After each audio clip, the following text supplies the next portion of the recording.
Hi and welcome. I'm Mich Bondesio, and this is Creating Cadence, a podcast about what it really takes to work well and live well in this fast-paced world we live in. I'm the author of The Cadence Effect, and aside from this podcast, I also write over on Substack.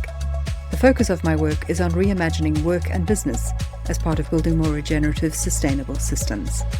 It's for high-performing founders and teams, creatively minded entrepreneurs, and purpose-driven business owners who want to make a meaningful impact without sacrificing themselves or their people to burnout, hustle, or overwork. This is episode 98, part of season 15.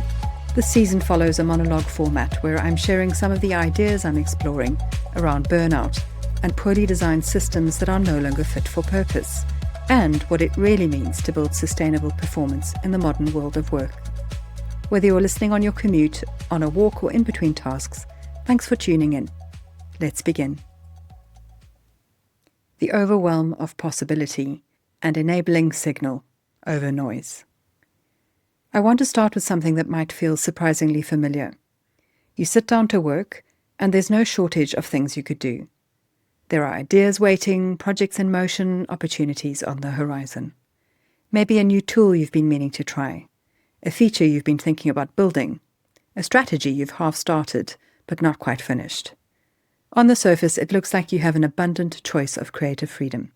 But underneath it, it can feel like there's friction. Like you're circling and everything is open rather than moving and landing.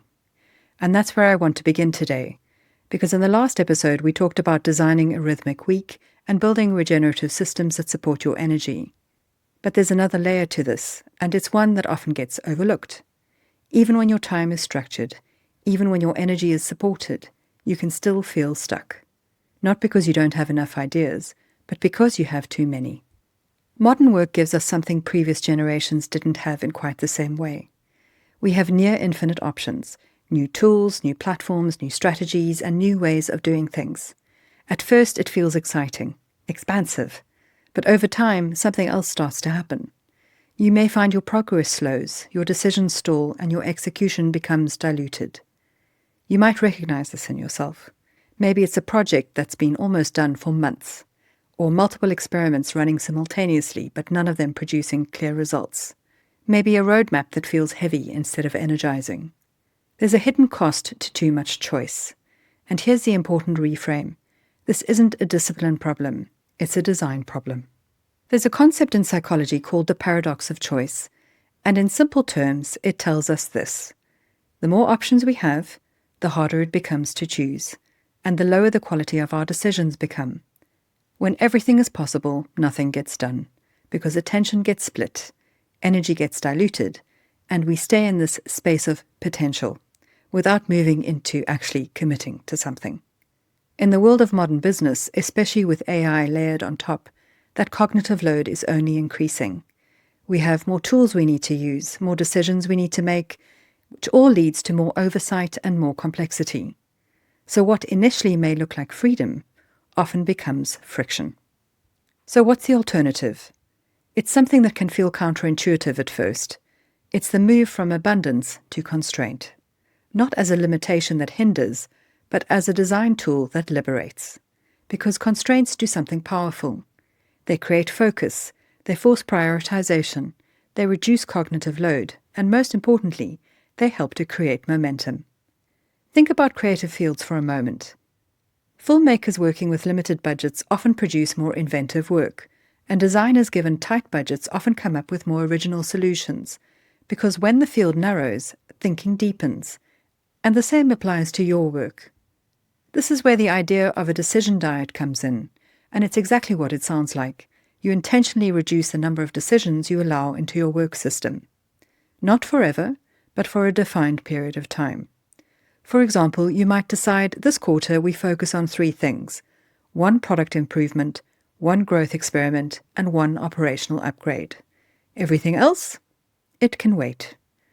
Now, at first this feels uncomfortable, because there are always other good ideas, always other opportunities, always new things that you want to try. But once you accept that constraint, something interesting shifts. You'll find that your attention sharpens and your focus on your work deepens, and as a result, progress becomes visible again. Now you're probably asking, but when do we get to those other ideas that we had to put on hold? Because not all ideas you let go of to focus better are bad ideas.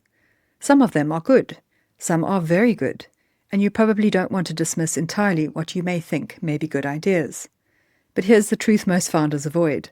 Good ideas are often the biggest threat to great execution, because they compete for the same limited attention. So part of building a more sustainable work system is learning to kill good ideas. Not emotionally, not reactively, but deliberately. One of the most powerful ways to do this is by defining your kill criteria up front. So before you start something, you decide, when does this stop? What signals tell us this isn't working? And what thresholds matter? Because without those boundaries, projects will linger. They will drift. They will quietly consume attention without delivering value. Alongside this, there's another tool that's equally powerful. A no list. Not just a to-do list, but a list of what you deliberately won't do. For example, we don't add new channels mid-quarter.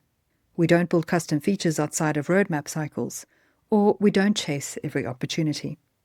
What these two methods do is create a boundary around your work, so you have a structure that protects your focus. But even with all of that, there's still another layer, because you can simplify your strategy, you can reduce your priorities, you can define your constraints, and still find yourself unable to think clearly because of your environment. And this brings me to the noisy room effect.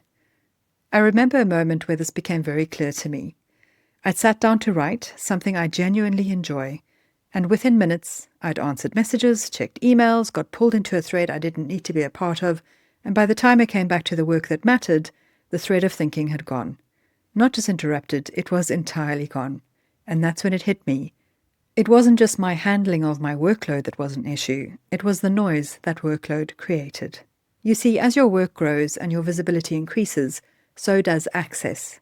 You get more messages, more requests, and more people wanting your attention.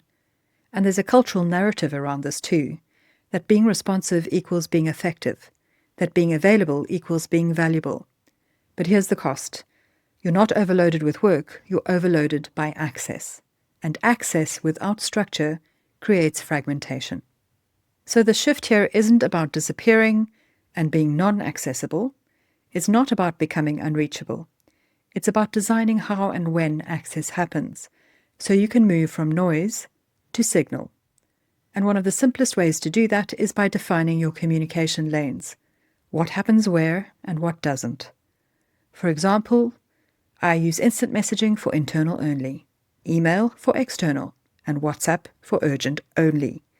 And then asking a simple question, what can I remove? Because when everything can happen everywhere, everything feels urgent. The next layer in clearing the noise so you can amplify the signal is handling expectations. Because many teams think they're working asynchronously, but they're still operating in real time. Checking constantly, replying instantly, treating everything as semi-urgent, even when they're not meant to be in work mode. True async work isn't about tools, it's about agreements. Things like agreed response windows, clear definitions of urgency. It's a shared understanding of where and how we communicate for different things. Because when expectations are clear, the pressure drops, our focus improves, and work gets better. And finally, as a leader, there's the piece that ties this all together. Protecting your focus, not occasionally, but consistently, is a leadership signal. Because your behavior sets the tone for those who look up to you. They're going to model your behavior whether it's good or bad. So if you're always available, your team expects it. It also means they think you expect it of them. If you protect your thinking time, they learn they can too. So remember, boundaries aren't just personal, they're cultural signals too. So let's bring this all together. In episode 97, we talked about rhythm, designing your week to support your energy. In this episode, we've added two critical layers, constraint and our digital environment. Because without constraints, your attention gets diluted, and without boundaries, your attention gets disrupted. But when both are in place, something powerful happens.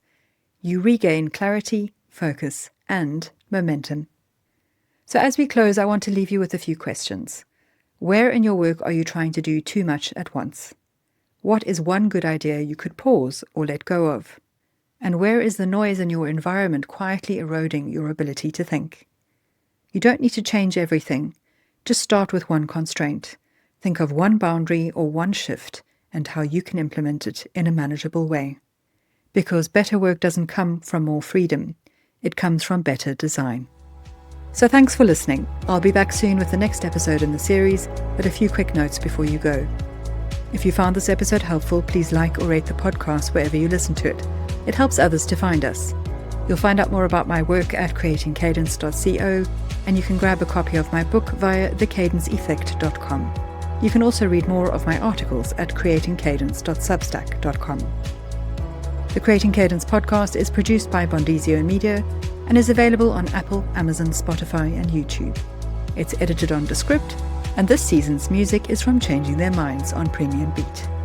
So until next time, keep moving forwards with courage, curiosity, and cadence.